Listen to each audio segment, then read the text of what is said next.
The stress is directly proportional to strain. மூவ்ஸ்ல என்ன சொல்றதுன்னா stress Directly proportional to strain. கவனிங்கப்பா stress is directly proportional to ஸ்ட்ரெயின்றது ரூல்ஸ்லா. இதே வந்து ஃப்ளூயிட் மெக்கானிக்ஸ்ல முக்கியமான லா என்ன அப்படின்னா இதுக்கு இணையான லா என்னன்னா Newton law of viscosity.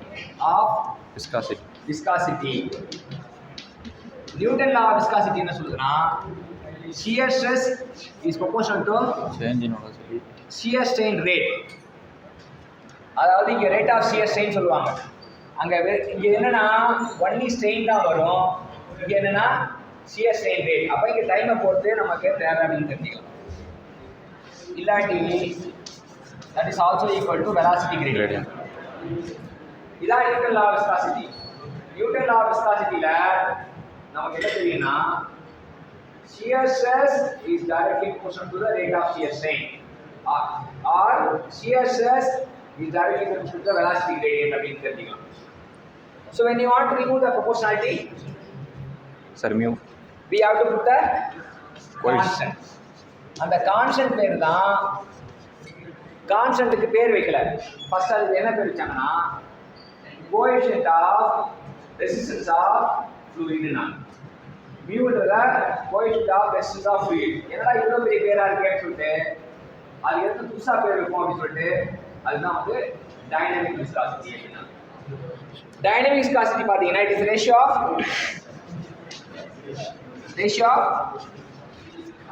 shear stress to the top Shear strain. velocity gradient or rate of shear strain சொல்லலாம். ஸோ இது என்னன்னா shear stress யூனிட் வந்து என்னது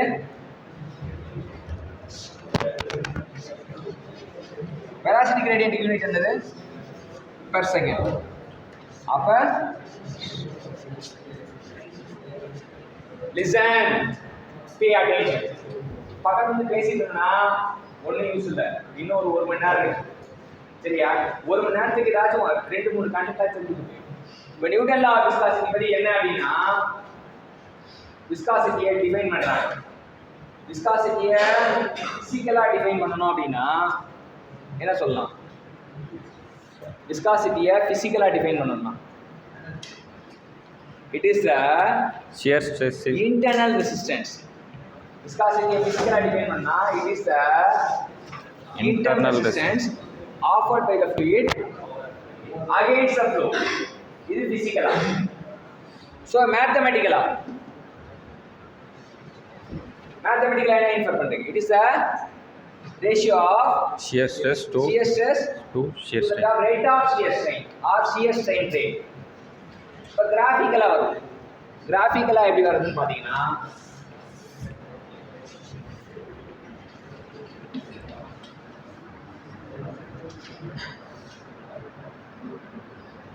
it is the slope of the graph between shear stress and velocity gradient. It is the slope of the graph between the shear stress and velocity gradient. இப்போ நீங்க பாத்தீங்கன்னா ரெண்டு fluid கொடுத்துருவாங்க. எப்படி curve கொடுத்துருவாங்க. இதுல வந்து டைப்ஸ் ஆஃப் ஃப்ளூயிட் சொல்லுவாங்க. இங்க வந்து shear stress is directly proportional to rate of shear strain. அப்ப இது நியூட்டனியன் ஃப்ளூயிட். இது வந்து நியூட்டனியன் ஃப்ளூயிட். இங்க பாத்தீங்கன்னா ஸ்லோப் கோஸ் ஆன் டிக்ரீசிங். இது பாத்தீங்கன்னா slope goes on increasing. Slope increase ஆகுனா விஸ்காசிட்டி இன்க்ரீஸ் ஆகும்னு அர்த்தம். இந்த ஸ்லோப் கான்ஸ்டன்ட். அப்ப விஸ்காசிட்டி கான்ஸ்டன்ட் அர்த்தம். ஸ்லோப் டிக்ரீஸ்னா விஸ்காசிட்டி குறையும்னு அர்த்தம். The fluid in which the viscosity decreases. சரியா? viscosity decrease ஆகிற fluid வந்து pseudoplastic fluid. The fluid in which viscosity increases அப்படின்னா dilated fluid. ஸோ வந்து நியூட்டோனியன் fluid வந்து பார்த்தீங்கன்னா 2 வகைப்படும். ஒன்று நியூட்டோனியன் fluid, இன்னொன்று non-Newtonian fluid.